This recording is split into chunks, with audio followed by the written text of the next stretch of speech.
Plus News Updates. Mga balita ngayon, top NPA leader sa Northern Mindanao patay sa engkwentro sa Surigao del Sur. Pag-issue ng arrest warrant kay Senator Bato de la Rosa, kinumpirma ng ICC. Senate protection hiniling. VP Sara Duterte inimpeach na sa Kamara. Ako po si Cesar Soriano para ihatid ang nangungunang mga balita sa buong kapuluan. Ngayon, Nakasagupa ng pinagsanib na puwersa ng 75th Infantry Battalion at 3rd Special Forces Battalion ang mga miyembro ng Communist Terrorist Grupo CTG sa Sitio Casting, Barangay Bayan, Marihatag, Surigao del Sur noong Mayo 11. Ayon sa 401st Infantry Brigade, napatay sa engkwentro si Edelberto Daval alias Bong Waco o Bill na sinasabing mataas na leader ng NEMRC, habang nadakip naman si J. Mark Badalamela alias Miggy o Migs na security member ng NEMRC. Na-recover din ng tropang isang Taver TAR-21 assault rifle at R4 rifle. Ayon kay Brigade Commander Colonel Glenn Joy Aynera, malaking dagok ito sa natitirang operasyon ng CTG sa rehiyon at patunay umano ng epektibong kampanya ng militar at suporta ng komunidad para sa kapayapaan at seguridad sa Caraga. Kinumpirma ng International Criminal Court o ICC na tunay nang naglabas ng arrest warrant laban kay Senator Ronald Bato de la Rosa. Ayon sa ICC, inisyu ng Pre-Trial Chamber 1 ang warrant noong Nobyembre 6, 2025 at ito ay confidential at under seal.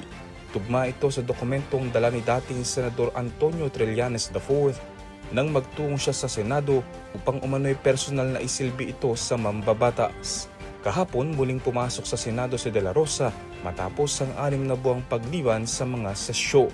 Pinagbigyan naman ng Senado ang hiling nitong proteksyon o legislative immunity matapos magkaroon ng tensyon sa pagitan ng mga tauhan ng NBI at ng kampo ng Senado.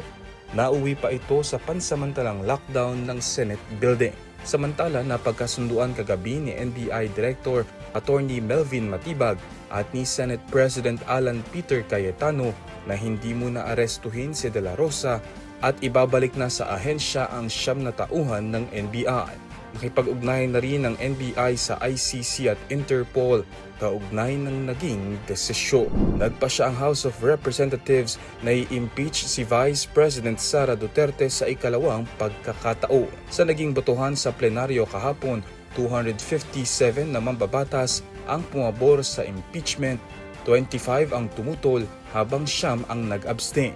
Higit doble ang yes vote sa 1/3 na bilang ng 318 na mambabatas na kinakailangang bilang para i-transmit ang Articles of Impeachment sa Senado. Pinangunahan ni Batangas Representative Jervil Luistro ang pagsuporta sa Committee Report No. 261 sa plenaryo. Dahil dito formal nang itatransmit sa Senado ang Articles of Impeachment at nang makapag-convene na ang mataas na kapulungan bilang impeachment court. Sa nasabing korte, lilitisin si VP Sara sa mga alegasyong maling paggamit ng confidential funds, unexplained wealth, bribery at death threats. Para sa Kidlat News Channel, ako si Renzel Linon, nag-uulat. ako po si Cesar Soriano, kasama nyo sa bawat pagputo ng balita.